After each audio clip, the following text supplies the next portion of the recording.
Hey, it's me, MLB. Here is chapter 12 of Touched, titled He's Catching On. That night you rehearsed what you were going to say to Hawks.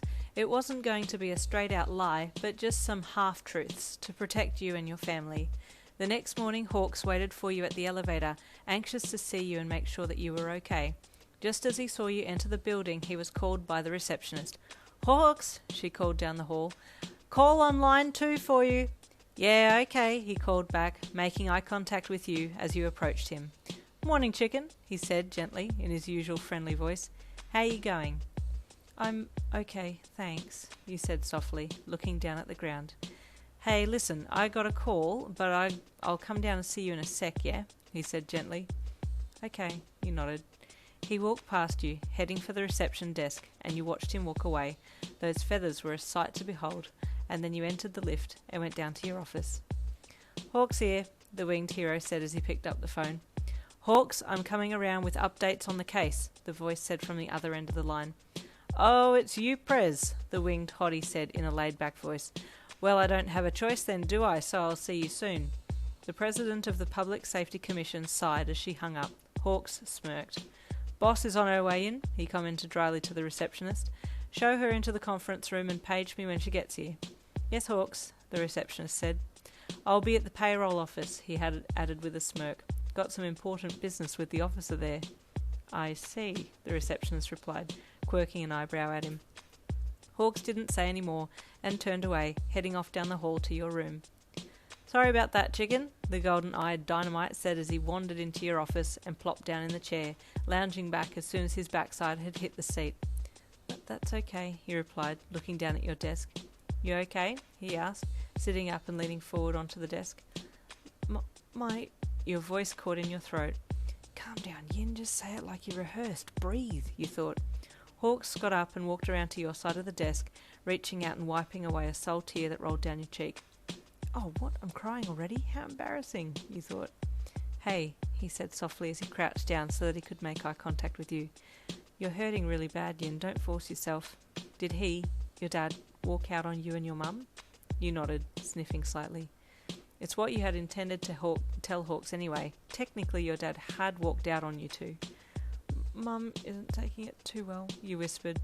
"And what about you?" he asked softly, gently taking your chin on the broad side of his finger and lifting your face slightly. Another tear rolled down your cheek as your eyes met his, your quivering bottom lip melting his heart. "You're making me want to protect you with everything I have," he whispered, just under his breath as his gaze shifted from your left eye to your right eye, then down to your lips. Hawks?" the receptionist said from your office doorway. Hawks pulled a face and let your chin go as he looked over at the receptionist, still crouching down in front of you. You were so embarrassed that you couldn't look at the lady who had just caught you two in an interesting position. "You found me," Hawks deadpanned to the receptionist. "That was quick." "I'm sorry, I tried to page you but you didn't respond, so I came down." "Boss is here then, I assume?" he sighed as he stood up. "Yes, she is. She's in the conference room," the receptionist replied, glancing at you. "Okay, thanks," Hawks replied. The receptionist nodded and turned away, walking down the hall. "Sorry, Yin. I have to go, but I'll be back," he said softly. You nodded sadly. "Listen," he said as he placed a hand gently on your head. "If you don't want to work and you need somewhere to hide, just come to my office. It's on level 3. My name is on the door," he said. "Make yourself at home." You nodded. He removed his hand and walked out, leaving you with a cocktail of feelings swirling in your gut. Should I go to his office? I feel like I really need him right now, you thought. Hawks entered the conference room and made eye contact with the Hero Council President. "Make it quick, I was in the middle of something," he said dryly as he walked over and sat down. "He's disappeared," she said bluntly. "What?" Hawks jeered. "Your cream of the crop couldn't catch him?" he added with a smirk. "Unfortunately, no," she replied briskly. "We need you to find him for us. Did you have a chance to visit him the other week?" "Sorry, I didn't," he replied bluntly, resting his cheek in his open palm. "It's imperative that he is found immediately. He and his family need to be controlled as quickly as possible before they cause any more trouble," she said as she tapped the table to punctuate her words. "What have they done?" Hawks asked. "I know what their relatives have done, but what has this guy in particular done?" "Well, nothing yet, but this is a necessary preventative measure we must take," she said sternly. Hawks huffed. So this guy has disappeared and he's left behind a wife and a daughter, correct? He asked as he stood up. Correct, she replied with a stiff head nod. Interesting, Hawks mused. You wouldn't know this guy's address, would you? No, unfortunately, she replied. Good job, he replied sarcastically. Your boys are amazing. The president scowled but didn't say anything. I'll check it out, he said as he turned and left. Father disappears, leaving wife and daughter behind. Now where have I heard this story before? Hawks mused to himself as he strolled up to his office on level 3. As he neared his room he smirked. So she did come after all. He opened the door and walked in. Hawks? Hey chicken, he said in a jovial voice as he entered. You don't seem surprised to see me, you commented. Feathers, remember? He chuckled. Knew you were here. Oh, you said softly as he approached you. He stopped in front of you, and you looked up at him bashfully. He tenderly brushed a piece of fringe back from your forehead. I care about you, Yin. I want you to feel like you can tell me anything, he said. He's almost talking like he knows what's going on, you thought.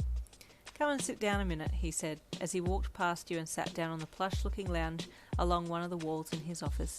You turned and walked over, sitting down next to him. He placed his hand gently on your knee, and you could feel the heat rising in your face. He's touching me. What's your dad's name, Yin? I'll find him for you, he said as his smouldering eyes met yours. Oh, no, it's okay, you stammered. Come on, Yin. I can at least bring closure for you and your mum. No, he was a manipulative person. Although it hurts that he's left, it's probably for the best, you replied, trying to hold yourself together as Hawks gently stroked his fingers over your kneecap, his eyes watching you intently. I see, he said as he removed his hand from your knee. Emotional manipulation, he asked as he leaned back against the couch and took his hand from your knee, stretching his arm out behind you and resting it along the backboard of the lounge. And there ends Chapter 12. Stay tuned for Chapter 13 coming tomorrow.